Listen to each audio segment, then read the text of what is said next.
views and opinions expressed in this program are those of the participants and do not necessarily reflect the views of BronxNet or the program underwriters.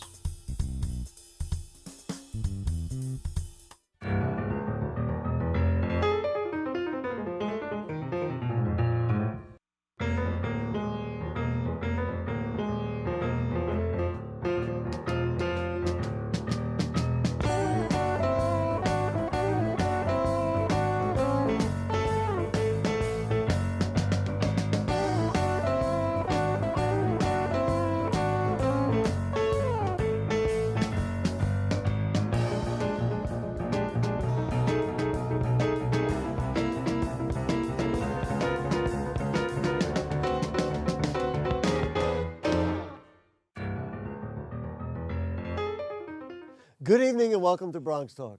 Tonight's guest started out as an educator, but over the years, fueled by his desire for food and health equity in the county that, as we all know, has been last in the state at number 62 for way too long, he's extended the concepts of healthy eating, green living, and yes, vital life-giving education so that now his Green Bronx machine has had effect worldwide. Tonight, he takes a few moments out of his busy schedule to come home to the Bronx and tell us where he's been, and mostly to focus on the opportunity for eating right and growing healthy that we can all have if we just get a little smarter. So please join me in welcoming to Bronx Talk the founder of the Green Bronx Machine. It is Stephen Ritz. Nice to have you with us, sir. It is awesome to be here, Gary. Thanks. You are the first guest who's worn a hat like that. We could start there. Okay, well, I am affectionately known as the Big Cheese, and for those who don't remember, and we were reminiscing before the show, you remember literally when I was twice the person at 330 pounds. So let's start right there. You brought this shirt, and this was your shirt. This was my shirt. Hold it up. And this is an example. We're using this right away as an example of what can happen if you do it. 7 years ago. And it used to fit you tightly. This was tight. This shirt was too tight on me when I was at Walton High School as a dean, and then went on to teach at Discovery when the school got broken up, and literally had a heart attack in class and came down with diabetes and a cirrhotic liver. And what did you do to get from, if I can hold it up, Yeah, this hold it up, size to a much more manageable and healthy size that you are? Well, you touched on something important. I was very inspired by the Not 62 campaign and the Bronx Can initiative, inspired by our Bronx Borough President, Ruben Diaz Jr., and State Senator Gustavo Rivera, who talked about what we can do. Because the Bronx has always been a working borough for working people. So we don't need health clubs, we didn't need trainers. What could we as people do? We could make some decisions that really changed our lives. So I cut out soda, went to a smaller plate, one less bagel in the morning, had some protein, smaller coffee, less sugar, a little less salt. First 2 weeks, I lost 20 pounds. 110 pounds later, here I am, bringing sexy back. And of course, I was inspired by Michelle Obama, which was also a critical thing. Which we're going to talk about actually a little later in the show. To me, what this says, this wasn't fancy. You didn't pay for a diet or anything like that.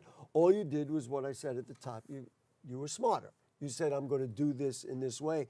To me, it is role modeling of the best sort because you're showing people, you know what? We can do this. We can be healthier. I had been talking about living healthy. I'd been talking about growing vegetables. And of course, I had that TED Talk that went viral. And I saw myself on that screen at 300 and something pounds. Yeah, how could you talk about eating healthy weighing like that? How could I talk about getting junk food out of schools? How could I talk about keeping soda out of the cafeteria and chips out of kids' stomachs and look the way I look? So I decided it was time to man up. And again, all the kudos goes to the Bronx Borough President and State Senator Gustavo Rivera because they gave me some simple actions. And they challenged me, and you know me, I like a good challenge. And so they basically said, if you say you can do this, if you want to do this, let's give you the resources and help you do it. Talk to me about that transition that went from that guy all the way to the point where you built a hydroponics lab in a school and all the other things you did. So let's get to the roots of the Green Bronx Machine. Well, the roots of the Green Bronx Machine were simple. I wanted to move those who were apart from success to becoming a part of success that benefited all. And literally, it started a stone's throw from here, back at the Walton High School campus. And thanks to the Bronx Park Speak Up, let's talk about bringing it home. You know, I showed up with a bunch of children who were overage and undercredited and kind of hopeless in the system. And I was tasked with, of all things, teaching them science with no science background, if you remember. And, you know, I made this crazy plea on the internet to my friends, help, they've got me teaching science to kids who know nothing about it. All right, let's move it forward. So what happened? Someone sent me a box of daffodil bulbs, City Parks Department. I thought they were onions, and I hid them. I threw them behind the radiator. And 6 weeks later, the steam from the radiator forced those bulbs in class, and there was a fight in class. Kid went to grab a weapon, instead came out with a handful of flowers. And that's what we call in the Bronx a teachable moment. That kids, really happened? That really happened. That is crazy. We went on to plant 25,000 bulbs across New York City to commemorate 9/11. And another local Bronx hero, Russ LeCount, walked up to me and said, you got kids? I got space. I got a plan. And, you know, everyone wanted those kids out of Walton High School, so we put them to work. And what do you know? Literally, since then, we've partnered towards about 2,200 local jobs in the Bronx. And so you gave yourself an education and then translated that to children. Talk to me about the lab. I guess it's at PS55. It's CS55, Community School 55. Well, a lot happened between then and that and then, Go ahead, for give sure. It to us. Between trying to open up high schools in the Bronx while the Board of Ed was reconfiguring itself, to literally, by accident, winding up on Disney, and realizing that TV was raising children across this country. And at that point, I went from working with overage, undercredited children to realizing for whatever time I have left on this planet, rather than get children at the end of this horrible cycle that the Bronx was known for, poor graduation rates, poor health rates, imagine getting them excited about school at a young age. Imagine changing and cultivating their palates at first grade and second grade, rather than saying, don't eat crap, but instead eat healthy food, because children will never be well-read if they're not well-fed. And really tackling the notion of cheap food versus better food is absolutely critical to do in communities that are marginalized. Did you see children who you're talking about being in one way, understand the concepts you were presenting, and then literally change their lives? I'd have to assume you saw many. I've seen, so I now have children who are sending their children to me at CS55, graduates of Walton, graduates of, 115, 306 back in the day, kids from South Bronx High School. So the trajectory of my career goes back to 1983, 1984 in the South Bronx at South Bronx High School. So it's really been a remarkable journey. It's something I'm so proud to chronicle in my book and highlight all of these children, because it's not about me rising from the pack. My work has been really me rising with a pack of children who no one expected to succeed, and now raising a new generation and cultivating a new crop of teachers who are dedicated to working in some of the most challenging situations with technology that is game-changing, in classrooms that are invigorating, with curriculum that's inspiring, with data-driven instruction that's changing outcomes in this and for future generations. Every time I talk to you, you tell me about, gee, I was at another place this evening, just now, before we started the show. You told me that you had helped design a green city in Dubai, right? That's true. I mean, it's like extraordinary. We're going to show some of the books and some of the other things. Before we go any further, what I want to do is use video, one of your videos, to tell the story, to show people, basically illustrate what you've just told us. All right? Super. Thank you kindly. Does the video have a name? I'm not sure which video it is. He's got so many. Yeah. Ladies and gentlemen, the Green Bronx Machine. Let her rip. Out of darkness came the most incredible light, and the legacy of my son and countless other students that I've had to bury far too young, which will far exceed their time on this earth. We are the poorest congressional district in America. That's an economic reality. You have 45,000 people living within 8 square blocks of each other, and healthy, fresh food is not available.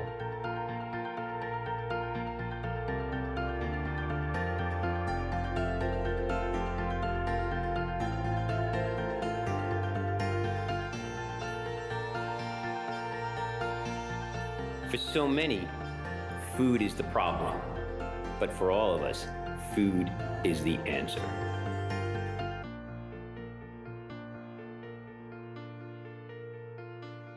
In a 100-year-old building, 4 stories up, I am wrapping schools, teachers, and children around a garden.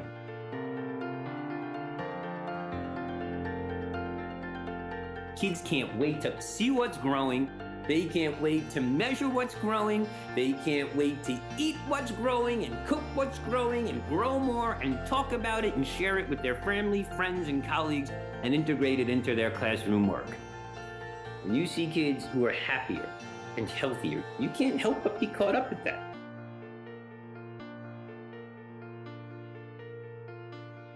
We grow food in school. We track it, we measure it, we date it. And if you expand their palates and their vocabularies, you expand their mind. This work is about giving life, creating life, perpetuating life. We are a whole school approach to education rooted in health, wellness, and mindfulness. The work has definitely evolved, and we are growing something greater. I go from a box to a garden in 45 minutes. My classroom has hosted people from 60 countries around the world, 6 continents. How cool is that? Our grades are up, our attendance is up, our school performance is up. You put a seed in a child's hand and you're promising them that's a plant, and they bet on that. So these children are betting on their future. Of all the plants I've grown, the greatest crop has been my students themselves. That's cool.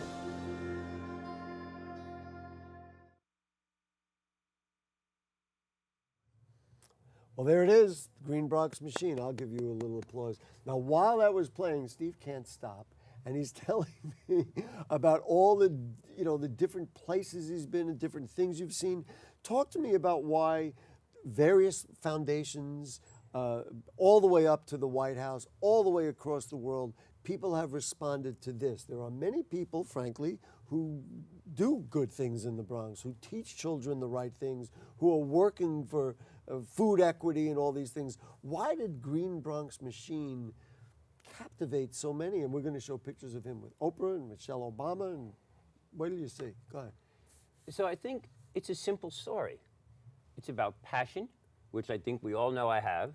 It's about purpose, which I hope we all have. And it's about hope.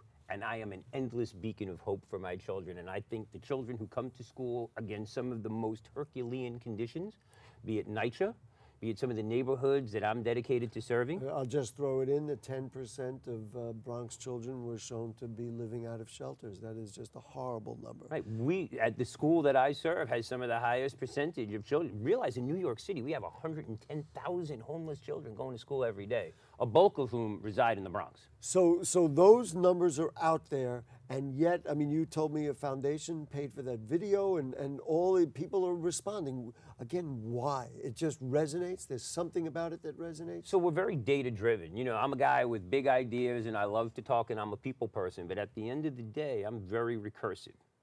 And I look specifically for outcomes and key performance indicators. So I'm dedicated to 2 things, quality of teaching and quality of learning, aligned to the art and science of growing vegetables. And realize, with this technology, and I was the first to bring Tower Garden technology to public education, we started in 1 school, we're in 7,500 schools across America, and we're just getting started. But I just didn't want a garden, because I don't believe in putting gardens in school. Gardens in school are not going to change the crisis that we are facing in public education.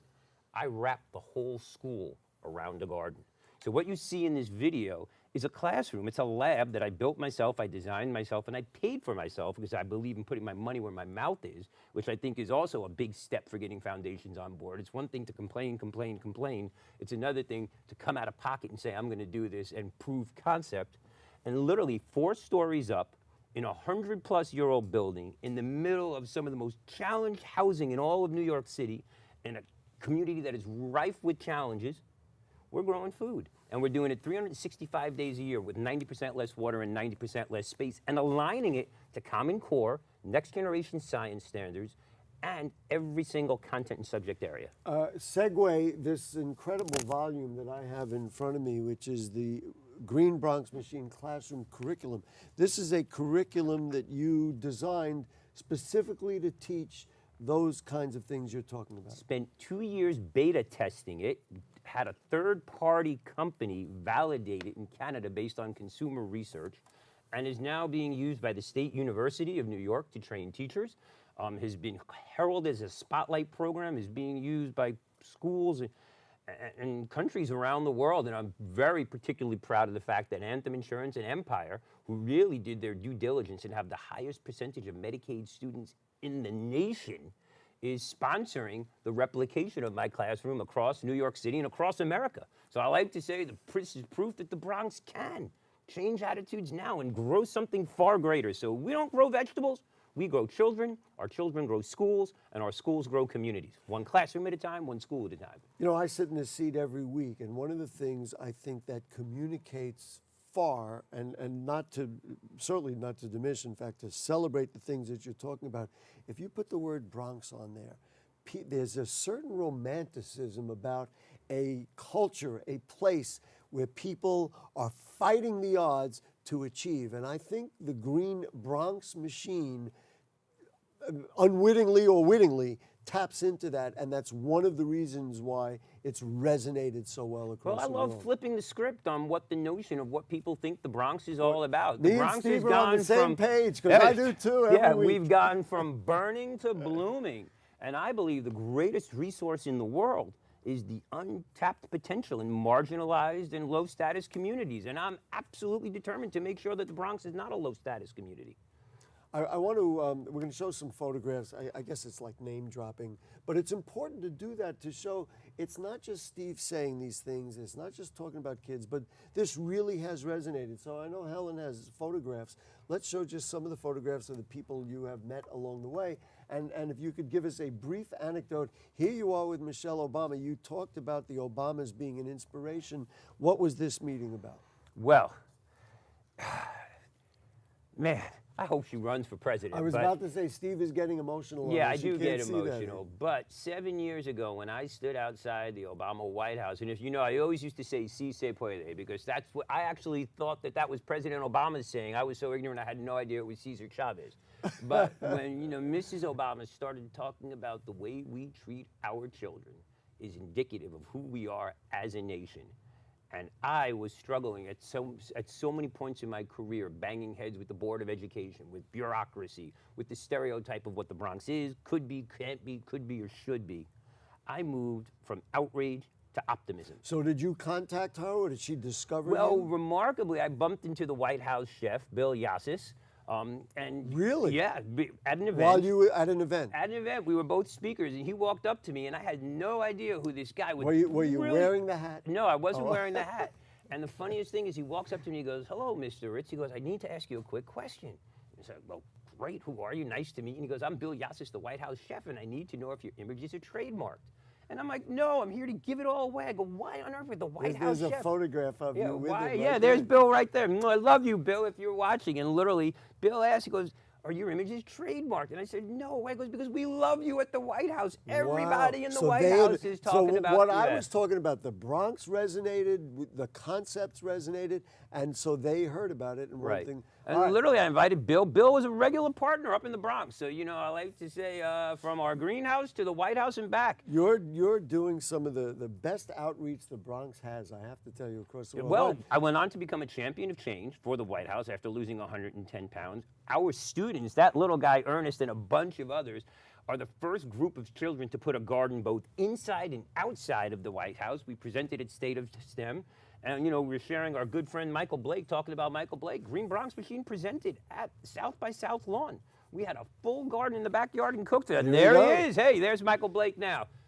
And I'm proud to say I endorse him for public advocate. So that's another conversation, but everybody needs more Michael Blake. Let's keep going. There's some other photographs that I was looking, I was going, wait a minute, this is not just a little thing going on in the Bronx. Well, I like to say... Here, I'm not sure you can get more worldwide or better known than this. You greeted the Pope. So I call my story. No, he greeted me. It was amazing. I call this story from hope, which I've always had a lot of, from hope to the Pope. And literally, to get that call to say you're being summoned to the Vatican.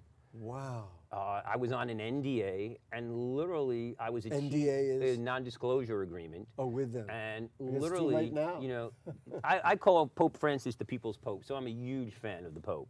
And to just to be acknowledged by His Holiness. And was he mind-numbing. did for this work that you're doing. Right. Well, I was a team of 20 summoned to address some of the larger global issues that he's concerned about. And the work that I'm doing touches on so many things. First and foremost, it touches on food equity, food justice, global awareness, education, engagement. So my work was literally at the perfect intersection. I was a team of 20 educators summoned by His Holiness and the Varkey Foundation to go in there and really come up with a prescriptive tool for how we can reimagine education in the 21st and 22nd century. Another photo. Let's see another photo here. Who's next? Ah, President Clinton. President Clinton. President Clinton. And let me tell you something. I gave him a bow tie. So I've met him, Mrs. Clinton, Chelsea.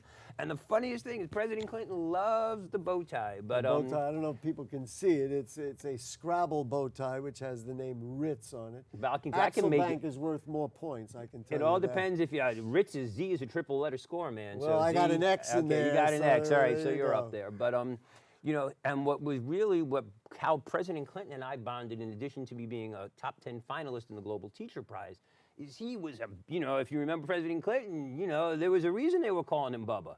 So he was absolutely inspired by my weight loss and the fact that I have children across the Bronx. It's not just my weight loss now. It is children across the Bronx losing hundreds, thousands of pounds. Realize CS55 is the first school in New York City to ban chocolate milk. And the parents didn't want to do it. The teachers didn't want to do it. And quite honestly, The kids didn't want to do it. No. Even Mr. Torres didn't want to do it. It was the children who did the Who did it. research. Wow. They walked in, they put 10 pounds of sugar on his desk and said, Mr. Torres, keep this off our kidneys. Wow. And Torres caved. And the rest you is go. history. So we've become friendly. I love seeing him, and it's very funny because everywhere he goes, and the Bronx comes and goes, you know that guy Steve Ritz with that bow tie? I love that guy Steve Ritz with the All bow right, tie. there's at least one more that I wanted to show, and then I want to look through some of these books and other things. man. Okay, here you are with Oprah Winfrey. I mean, I don't know who's more famous, whether it's the president or the Pope or Oprah, but you can't really do better in America Oprah than is Oprah a Winfrey. rock star, and literally, I got cold cocked by that one. So, like, when you go to meet the Pope, you know you're going to the Vatican. When you go to the White House, you got to pass through security. But literally, I had a friend who invited me out to an event in California, and it turned out that Oprah wanted to, you know, it was just, when she walked in with a green Bronx machine shirt and said, "Hi, Steve Ritz, I'm such a fan of your work," I almost dropped. My goodness. legs were quivering. But So, here's an so interesting this, story. I have to say, so this is what resonates about Green Bronx Machine and about the Bronx, that people are coming to you. I think Well, we're it's- authentic. You know, at the end of the day, we're authentic. And The it's Bronx is authentic, Yeah, folks. we keep it real here, you know. And listen, I'm the first to walk in here and tell you that's a Danny Halbin painting. You know, I'm still very much Steve from Sedgwick Avenue. That is true. That is a Danny Halbert painting on our graphics. So, you know, I've walked the walk. I didn't find this, I'm not a failed businessman or a failed restaurateur or a victim of the economy or the real estate collapse, and I'm not making fun of anybody for that. Understand, I started teaching in 1983 in South Bronx High School, where they used to lock me and the students in a room from the outdoors, and the simple goal was just to keep those children inside. So we've really been able to flip the script on what is possible. I like to say from impossible to I'm possible. These are two children's books that you have created. Now, this one's a little smaller and this one's a little larger, as you can see. I'm guessing the reason is because they are for different aged children. Exactly. So I'm Right? so I'm thrilled. going to show, yeah. while you're talking, Yeah. I'm going to show what some of the content looks like. Go I'm ahead. so thrilled to be part of a brand new series by Light Switch Learning called Make It Happen. And Make It Happen is not about heroes. It's about everyday people who are determined to do something. Because no one can do everything, but everyone can do something. And these books are Lexile specific, they're grade specific, so they're available through Title I money through Light Switch Learning. I'm donating my proceeds to, believe it or not, hire parents from public housing to come work with kids in school, because that's part of my commitment to not giving it back, but to paying it forward and growing something greater. So I couldn't be more proud of these books. And this is an outcome basically of my #1 Go ahead. bestseller. I was going to hold it up, but I'm Yeah, gonna let and I you got to do it. autograph a copy to you, but it Yes. goes to show you what the power of a plant is all about. You know, someone suggested that I write a book. I actually bumped into some woman in Midtown. She walked up, she goes, "You're Steve Ritz." And I go, "Uh-oh." Well, let's put it this way. If you were wearing, I don't want to. And I wasn't wearing the hat. You weren't wearing I the wasn't hat. All wearing right. the If you hat. were wearing the hat, it's an easy mark. So it was an amazing publisher, Lynn Johnson, walks up to me and says, "You're Steve Ritz. You have a book inside of you." And I'm like, you know, people have said that, but I got a lot of other things going on. So I took her card, And I went home and I said, you know, Lizette, this woman stopped me in the street and said I should write a book. We went and we looked up Lynn Johnson's name, and one thing led to the other. Led to another. You know, I just want to say, and we're going to use the title in my next question, the power of a plant. That power has literally brought all of this to you, has let the Pope and Oprah and Bill Clinton and the Obamas know about who you are, but again, more importantly, about the best part of the Bronx. I mean, that's the way I see it. Listen, right? the best part of the Bronx are the people. The best part of the Bronx is the people, Boy, and then I'm the not food. going to argue with that. You know, Bronx people, you know, we are filled, I like to say the Bronx is filled with grit, determination, You know, and resilience. Before we run out of time, I want to just, you've done so much. The thing has gone the full transition from, you know, this to this to this to this, and now it's that. What's next? Is it just doing more of the same, or do you have in the back of your mind, I think I want to do this next? What do you do next? So, first of all, I'm really looking at now K-16 education. As opposed to the middle school? Well, I started with high school, went down to elementary school. But building this foundation with children has been inspiring, because what are we seeing? We're seeing that urban farming is becoming a real viable career option. It's really, truly 21st century technology to be able to grow food with 90% less water and 90% less space in an economy where malls are dying, the environment is degraded, and resources are really scarce. This is game changing. So I have students now, I call them STEMinists. My wife and I call them STEMinists. Do you have plots of land in the Bronx that you're looking at for this kind of thing? Or I got lots of plots. They're called public schools. I got lots of plots. Public schools, charter schools, private schools, you know. And let the children pave the way. Let the children pave the way. But, you know, I certainly want to shout out a dear friend, Russ LeCount, who I'm sure you know, who gave my students and I an opportunity to take a little plot of land up at Bissell Gardens and turn it into a Food for Others garden that continually puts out over 5,000 pounds of food a year. Steve, we're out of time. I don't even going to give you a question. Say whatever you want. You got 15 seconds to say whatever you want about the Bronx and about what you're working on. Listen, no one is happier to be here than me. I've lived 1,000 lives on these streets, and I am proof that if I can, you can, we all can. Get out there, make epic happen. When you put a seed in the ground, you're making a child a promise that seed's going to grow into something great.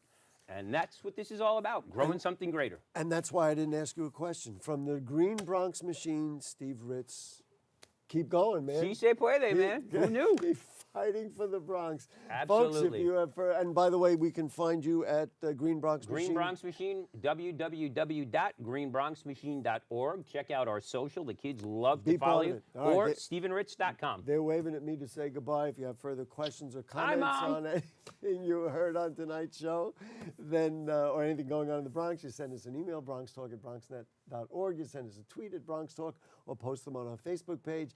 Next week, we'll highlight the year on Bronx Talk, and on New Year's Eve, we'll do our annual show with Wandering New York. Joe Raskin, one of our favorite Bronx photographers who shoots incredible landscapes and architecture in the Bronx. That will be for New Year's Eve. We thank our producer is Helen Greenberg. The directors are William Guzman and Nicholas Marrero. We'll see you next week. Good night. Stay green. Well, I couldn't call the book 50 Shades.